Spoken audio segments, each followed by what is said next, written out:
Test one, two, test, test. Oh, special edition. American Swahili News pamoja na Swahili Online TV tunakufuatilia. Makamu wa Rais wa Jamhuri ya Muungano wa Tanzania Dr. Philip Isdori Mpango. Dr. Isdori Philip Mpango amehutubia Baraza Kuu la Umoja wa Mataifa au United Nations General Debate la 77 section 77 hapo Washington, hapo New York, na tunawaleteni special edition hii ambao sasa inabidi msikilize hotuba yake ya makamu wa rais wa Jamhuri ya Muungano wa Tanzania aliyoitoa hapo New York, katika mkutano ambao unaendelea ambao utaisha hapo tarehe 26. Umeanza tarehe 20 mpaka tarehe 26. Kwa hiyo kwa hisani ya Umoja wa Mataifa, hii hapa ni hotuba ya makamu wa rais wa Jamhuri ya Muungano wa Tanzania Dr. Isdori Philip Mpango. Philip Isdori Mpango huyu hapa anaanza kuongea. President of the United Nations General Assembly, Secretary General of the United Nations, Excellencies, Heads of State and Government, distinguished delegates. I wish to begin by conveying to this august body fraternal greetings from Her Excellency Samia Suluhu Hassan, President of the United Republic of Tanzania, who could not attend this year's session due to pressing national commitments. It is therefore my distinct honor and privilege to address the 77th session of the United Nations General Assembly on behalf of the government and people of the United Republic of Tanzania. Let me join those who have spoken before me in congratulating you, Mr. President, on your election to preside over the 77th session of the United Nations General Assembly. I assure you of Tanzania's support and cooperation as you discharge your responsibilities. Let me also extend our appreciation to the United Nations Secretary General, His Excellency Antonio Guterres, and the entire UN Secretariat for their dedicated service as guardians of the common interest of all peoples and all states, particularly during this time of unprecedented global challenges. Mr. President, this assembly is convening at a critical point when the world is engulfed in dangerous flames ranging from conflicts and mounting geopolitical tensions, devastating effects of the COVID-19 pandemic, food and energy insecurity, environmental carnage, and extreme climate change-related events, to barriers to education, technology, and opportunity for shared prosperity. These challenges are in turn inextricably linked with and propelling stubborn global poverty. Furthermore, with only 8 years remaining before 2030, the world is still way off the mark in meeting many of the targets that we set in 2015. The root cause of all these challenges is human greed, selfish desire, and unilateralism. Yet we know for sure that unilateralism, driven by greed, is leading us, rich and poor, strong and weak, to a catastrophe. For it is now evident that these challenges have and continue to inflict enormous disruptive impacts on economies, ecosystems, and social lives worldwide, with sub-Saharan African countries and other developing countries being hit disproportionately. We have a famous proverb in Kiswahili which says, where there are problems, ingenuity increases. In this spirit, we in Tanzania are convinced that transformative solutions to the global challenges we face are already at our disposal, but subject to two conditions being met. First, there must be a passionate belief in the need to uphold a caring spirit about needs and happiness of other peoples and nations. And second, there must be solemn adherence to the credo of multilateralism and a collaborative effort. Fortunately, both conditions are a restatement of the ideals, values, and principles of the United Nations Charter. Mr. President, specifically on the COVID-19 pandemic, it had devastating effects on Tanzania's socioeconomic systems and performance. Just like most other developing countries, the pandemic robbed us of precious lives, overstretched health infrastructure and healthcare workers to the limit, led to severe budget constraints, as well as economic deceleration. Real GDP growth declined from 6.7% decadal growth attained in the pre-pandemic period to 4.8% in 2020. The key lesson we have learned from the COVID-19 pandemic is that the world needs to be better prepared in terms of national and global health systems to be able to handle future pandemics. This entails investing more in building health infrastructure and beefing up the health workforce, as well as enhancing national and regional capacity to manufacture drugs, supplies, vaccines, and medical equipment. In addition, Africa's marginalization in the provision of vaccines underscored the need for African countries to work together in the development and nurturing of indigenous solutions through joint medical and scientific research.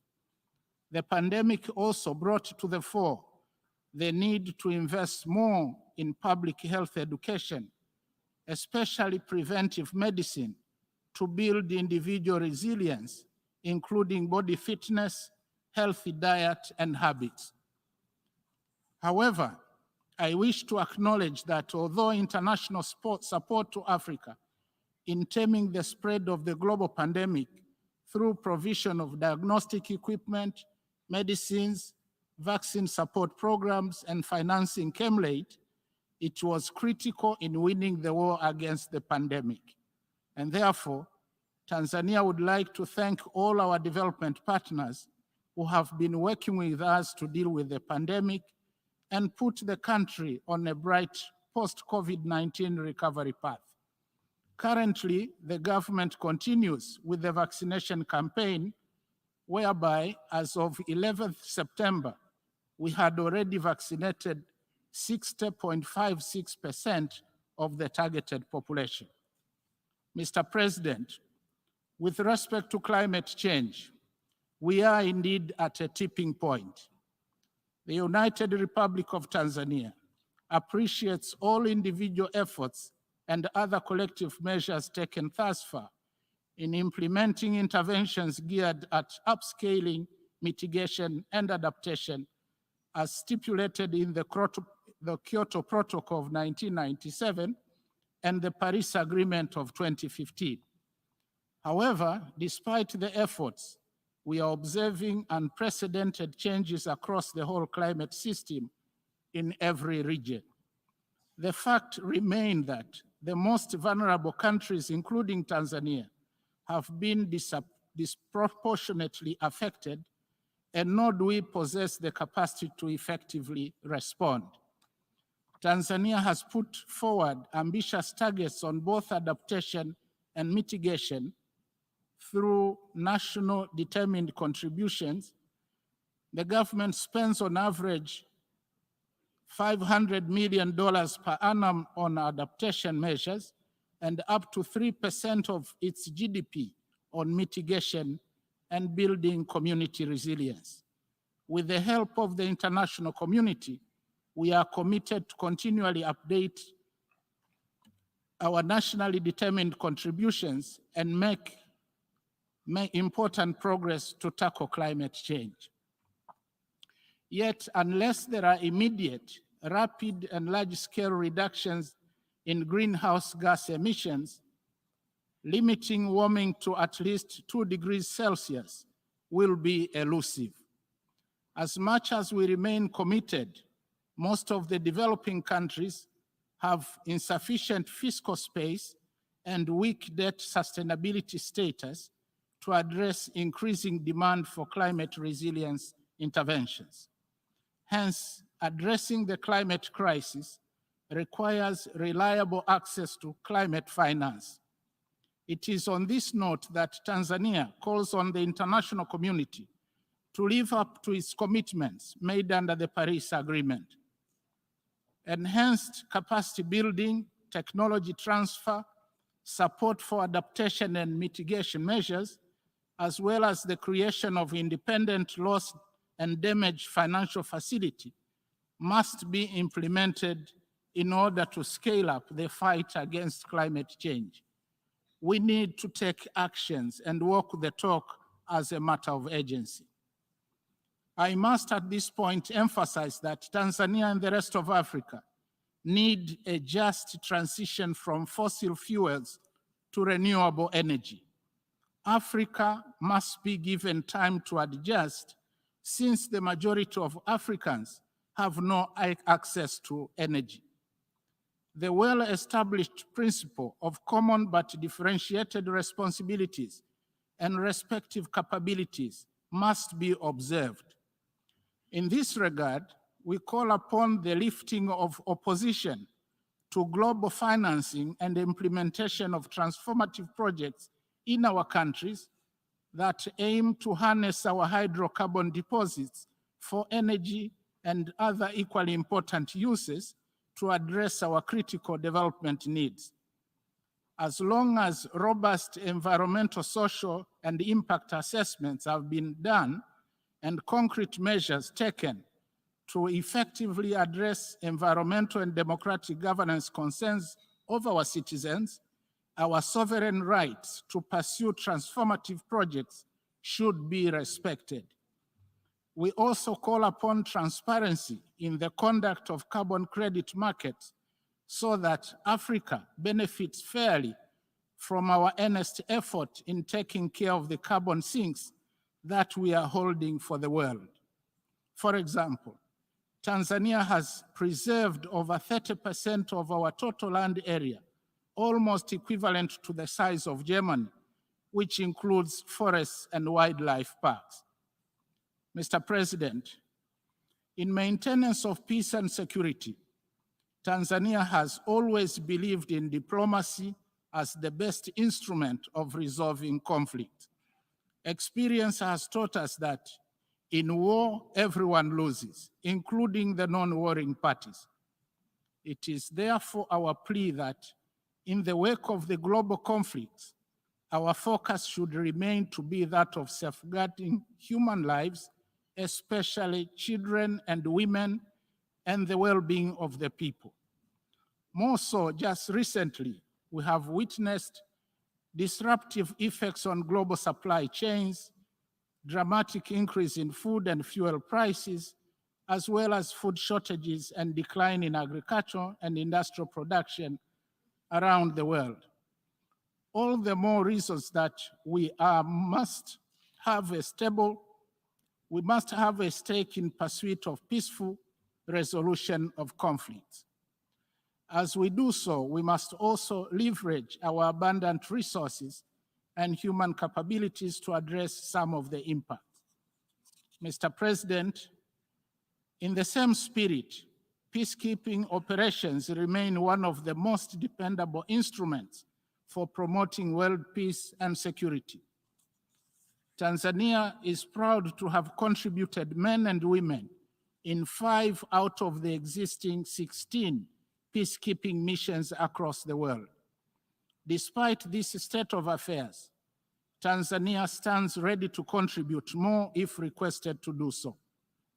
We also continue to actively participate in regional peace initiatives, and more so now in our capacity as a member of the African Union Peace and Security Council, as well as the East African Community and SADC.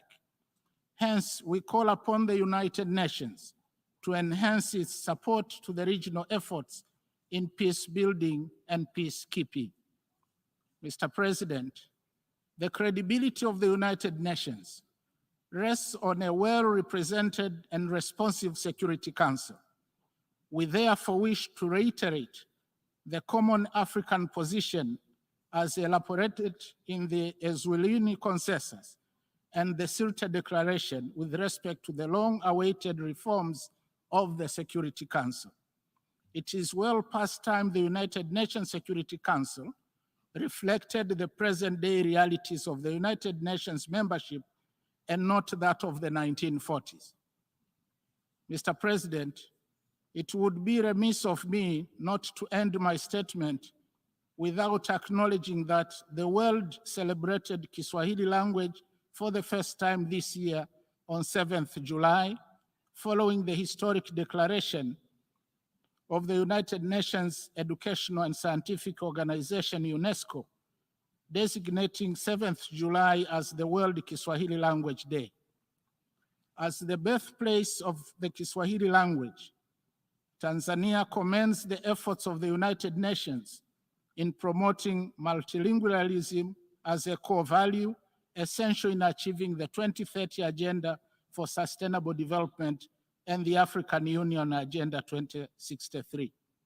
To conclude, let me once again reaffirm the resolve of the United Republic of Tanzania to uphold the three pillars of the United Nations, namely peace and security, development, and human rights. I also call upon all of us to renew our commitment and prioritization of actions, especially on those SDGs where we lag behind.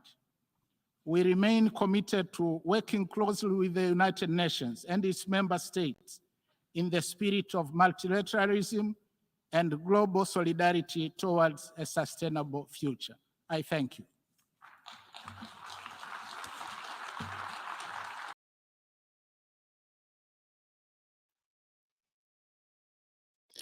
Huyu alikuwa makamu wa rais wa Jamhuri ya Muungano wa Tanzania mwaka jana, United Nations mwaka jana.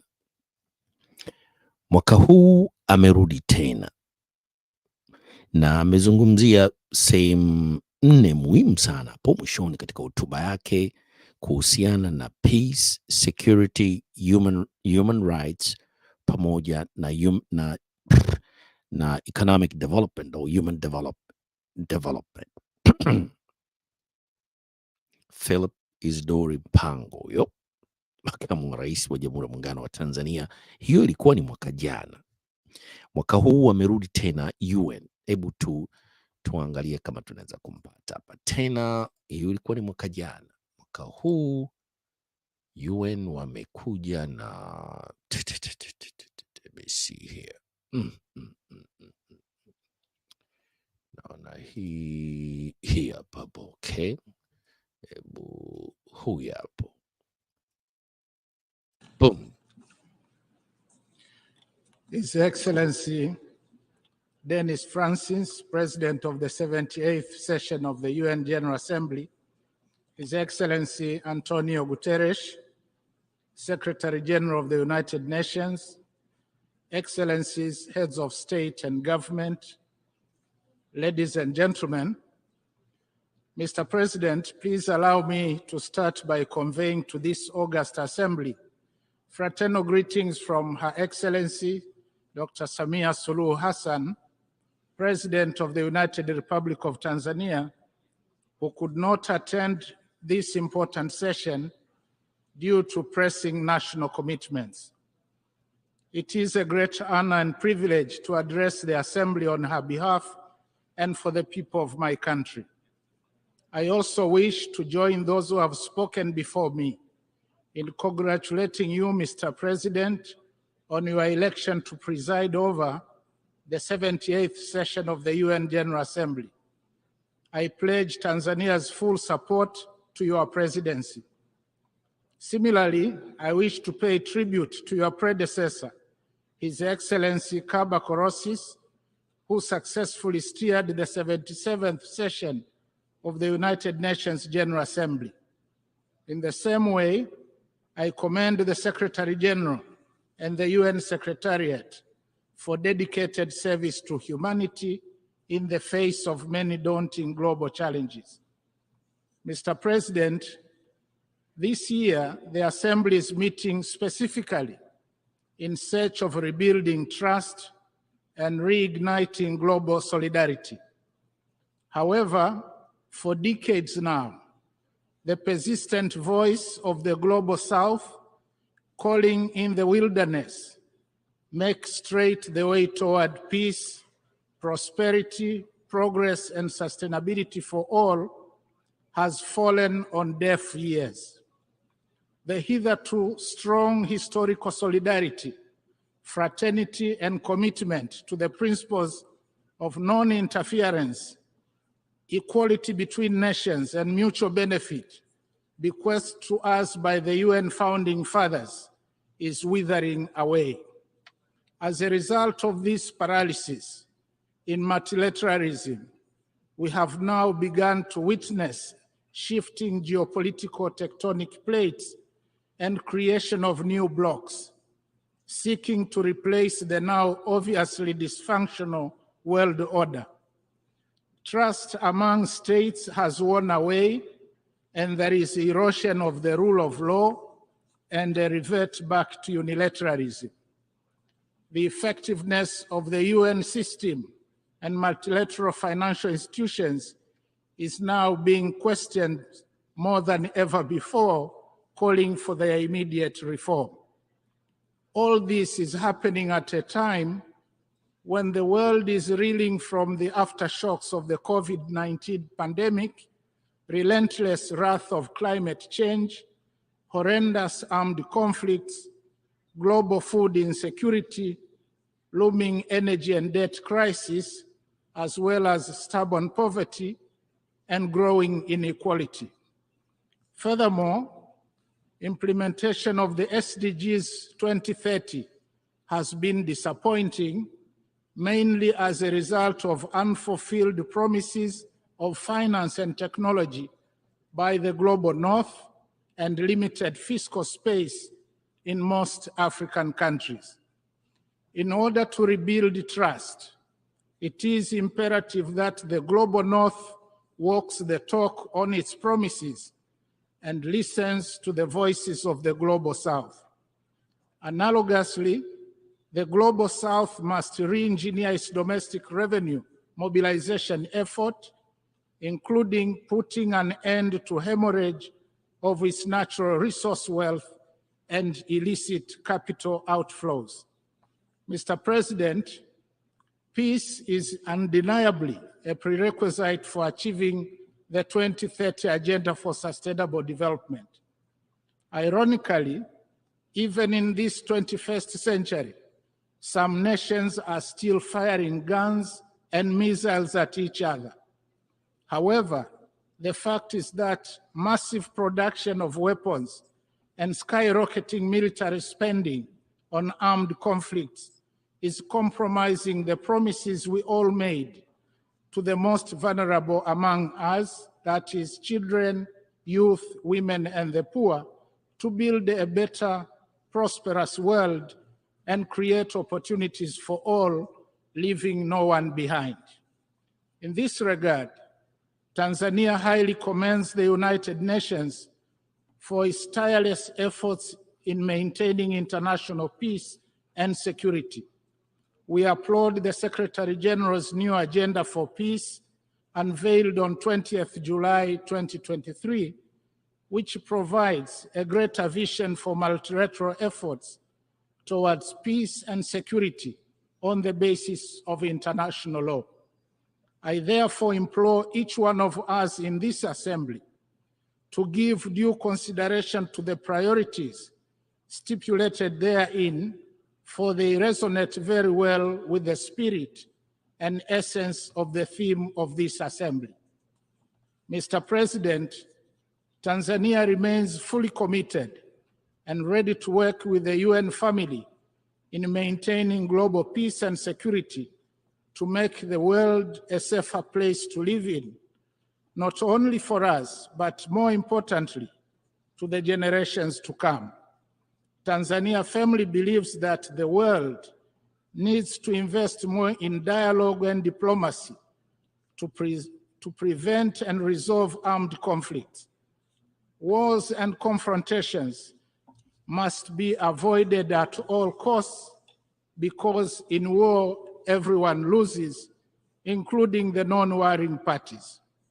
In this regard, Tanzania has and will continue to contribute to peacemaking and peacekeeping efforts in Africa and elsewhere in the world. As of March 2023, Tanzania stood as the 12th largest contributor among 125 countries in UN peacekeeping missions. Tanzania urges the international community to increase support to regional initiatives to bring peace to war-torn parts of the African continent. Those who participate in fueling conflicts in Africa, either for the purpose of profiting from arms trade or access to blood mineral wealth, should be tracked and condemned openly by the United Nations.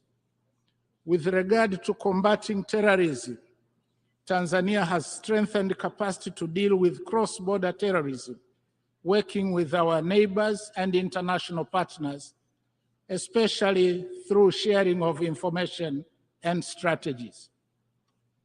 Mr. President, 3 days ago, we gathered in this hall for a second review of the 2030 Agenda for Sustainable Development and implementation of the 17 SDGs. It is discouraging to note that at halftime, we are off track to meet most of the goals.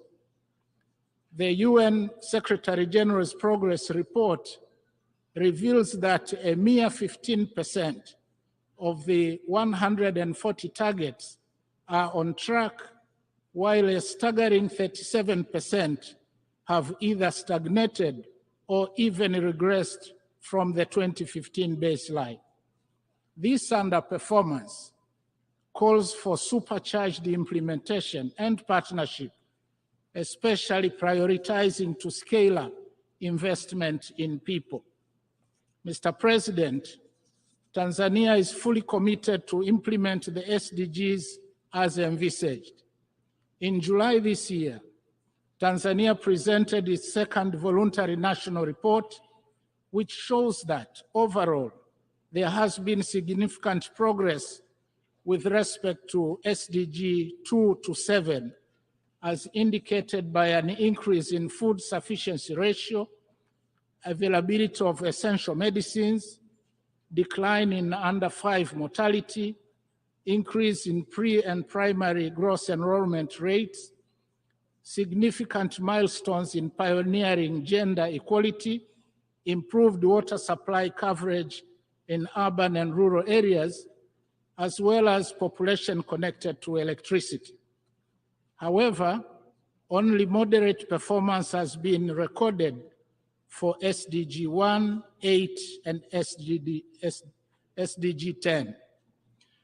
To ensure successful implementation of SDGs, Tanzania is determined to take actions to improve further the domestic revenue effort while capitalizing on PPPs.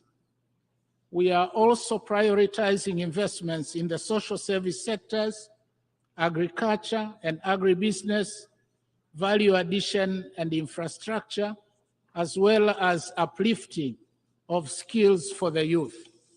In addition, harnessing science, technology, and innovation is also key to hastening implementation of the SDGs. Mr. President, climate change has now become the world's greatest threat. Recent natural calamities, which have devastated parts of some countries around the world, amplify the horrible effects of climate change. And on this note, Tanzania offers deepest condolences to the governments and the people of Libya and the Kingdom of Morocco for the loss of lives and properties caused by floods and earthquakes. Furthermore, the latest assessment report of the Intergovernmental Panel on Climate Change sounded an alarming reality that the world is off track, the 1.5 degrees Celsius limit agreed in Paris. Disturbingly, the report indicates that Africa is warming at an accelerated pace, outstripping the global rate. As such, climate change has and will continue to adversely impact Africa and hamper its progress. Tanzania, therefore, reiterates its call for urgent and concerted actions by all nations to cut down greenhouse gas emissions and strengthen mitigation and adaptation measures. Together, we must create an enabling environment and facilitate investments needed to unlock resources for scaling up implementation of our climate commitments and decarbonization of the global economy.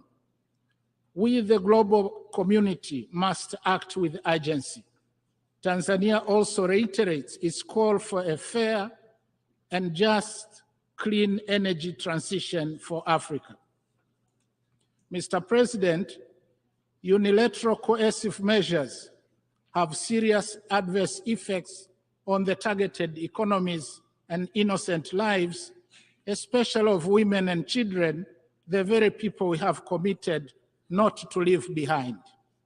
Tanzania remains steadfast in its opposition to injustice, wherever it is committed and by whoever. We stand against the imposition of unjust economic sanctions and other unilateral coercive measures that undermine sovereignty and prosperity for all. Likewise, we continue to stand in solidarity with our brothers and sisters who continue to be denied their rights to self-determination and those living under occupation or domination. We call for the lifting of unjust sanctions and an end to the occupation or subjugation. Tanzania also advocates for peaceful resolution of all territorial disputes in accordance with the principles set out in the United Nations Charter. Mr. President, in closing, I wish to reaffirm Tanzania's unwavering commitment to support the United Nations and its member states in implementing our common global agenda. We call upon warring parties around the world to silence their guns and missiles and give prominence to peace. Let us act towards each other with humility, not arrogance. Let's heed the old wisdom that says, an eye for an eye leaves everybody blind. Let's act together to address the climate crisis and hasten implementation of Agenda 2030. Our humble plea is that the voices, promises, and solutions made or provided on this rostrum ought to bring hope to the hopeless, dignity to the humiliated, and justice to all. I thank you. On behalf of the Assembly, I wish to thank the Vice President of the United Republic of Tanzania.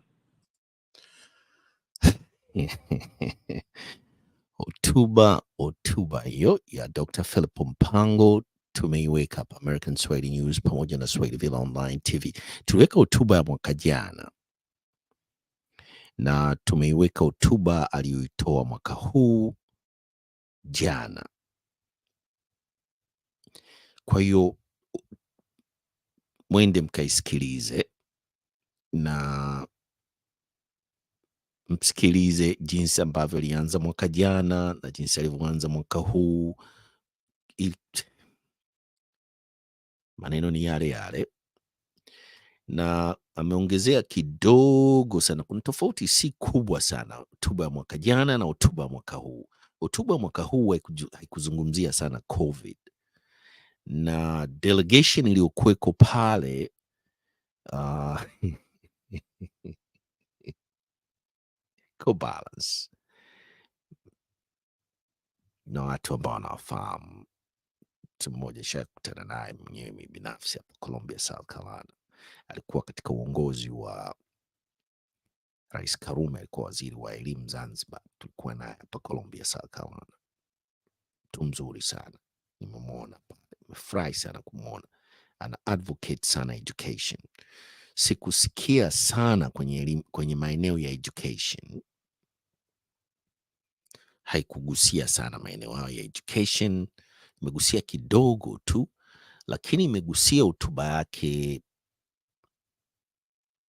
maji umekava maeneo mengi ya maji Tanzania, pamoja na katika maeneo ya afya wamepunguza infant mortality rate. Sijui kwenye human rights sikusikia sana civil rights, lakini amezungumzia injustice sanctions. Nafikiri alikuwa akimaanisha Cuba na Zimbabwe ambazo bado kuna sanctions zimewekwa huko kutokana na violations za human rights. Zimbabwe amekwenda amegusia maeneo gani tena? Philip Mpango Isidori katika hotuba yake amezungumzia masuala ya democracy. Sikusikia neno democracy katika speech yake, tumesikia tu human rights and injustice sanctions na kadhalika. Kwa hiyo hiyo ni hotuba ya Dr. Philip Isdori Mpango, Vice President of United Republic of Tanzania. It was well written, imeandikwa vizuri na imetiririka vizuri, na kimsikiliza naongea kwa vizuri, nikana amepractice ile speech na ilikuwa well articulated na ilikuwa well delivered. Amedeliver vizuri. Hotuba ya kwanza mwaka jana ina tofauti na jinsi ambavyo imekuwa delivered hotuba hii ya mwaka huu. Yuko ana confidence ya mwaka huu. Sasa akitoa hotuba ya tatu, sasa hapo ndo tutaweza kucompare ya mwaka juzi, mwaka jana na mwaka huu ambao atakaotoa hiyo hotuba ya tatu. Kwa hiyo hotuba ya mwaka huu kidogo iko well delivered, well written, na kuna missing components ambazo tulitegemea zitazungumziwa pale kuhusiana kama democracy, education. Hatukusikia sana, aligusia kitu kidogo katika hayo maeneo katika hiyo hotuba. Kwa hiyo mnaweza kwenda mkaisikiliza. Naona kuna watu hapo, kina Abdalla Gunda ameweka comments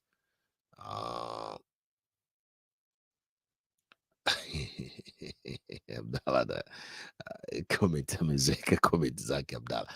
Kwa hiyo hotuba ilikuwa well crafted, lakini kuna maeneo ambayo ameyazungumzia ya maji kufikia Millennial Development Goals pamoja na umeme. Kidogo kunahitajika tuwe wa kweli kidogo katika maeneo hayo. Kuna mgao wa umeme, kuna matatizo bado ya maji, tuna struggle licha kuwa na vyanzo vingi sana vya maji Tanzania. Tunahitaji tukae chini na tuangalie tutafanya vipi na tutajipanga vipi katika maeneo haya ya maji. Kwanza, upatikanaji wa maji safi na salama, inabidi tutengeneze pilot study na tuangalie hizi nchi ambazo zimeweza kusambaza maji katika almost between 90 to 95% katika rural areas na urban areas.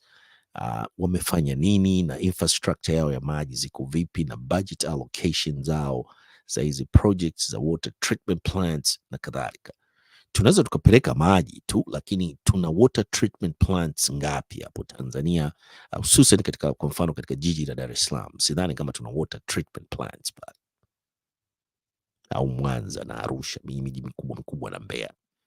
tunapeleka tu maji, lakini where is the water treatment plants ambazo zina produce quality and safety water kwa wananchi? Hivyo vitu lazima viangaliwe.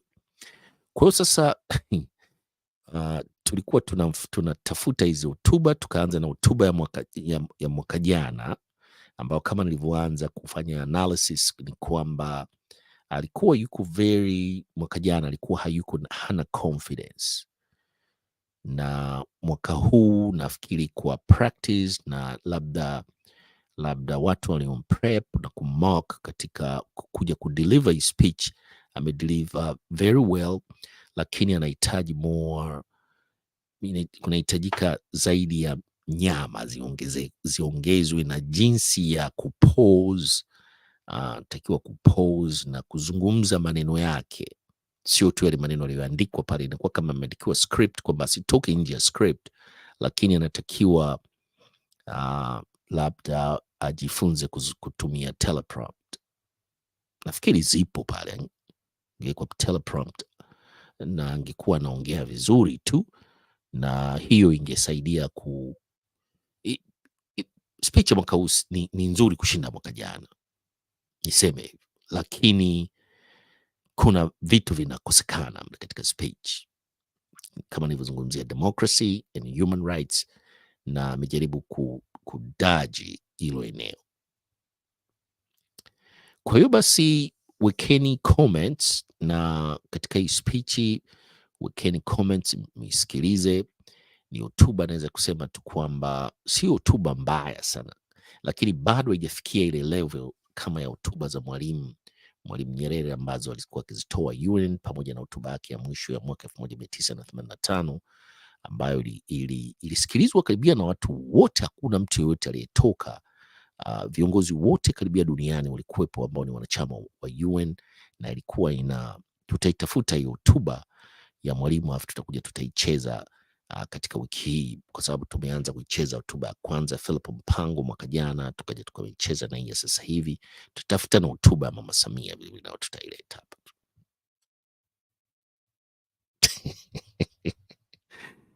Okay, kwa hiyo it's 1:35 am in the morning huku katika studio yetu ya Columbia, South Carolina. Abdul Shatri, tunakamilisha kipindi hiki cha leo cha maalum kabisa ambacho kilikuwa kimetoa hotuba ya Dr. Philip Isdor Mpango, Vice President of United Republic of Tanzania, ambaye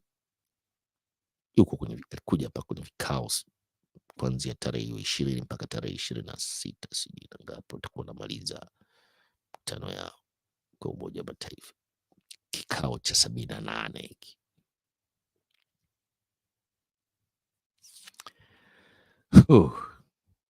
Kwa hiyo basi tunamalizia kipindi chetu hiki special hiki ambacho kimekuja maalum kabisa, kimeangalia hotuba hizi hotuba za Dr. Philip Mpango. Kwa hiyo ambao mjisubscribe American Swahili News pamoja na Swahili Villa Online TV, tunaombeni mwende msubscribe, msambaze video hii, mshare, mlike na kadhalika, mweke comment. Huyu alikuwa Dr. Philip Mpango akiongea kutoka katika Umoja wa Mataifa hapo New York, na ametoa hotuba yake kama tulivyoigusia. Tumechambua kwa kifupi tu, na tunasema peace, na tunawatakieni asubuhi njema huko Tanzania na East Africa. Boom.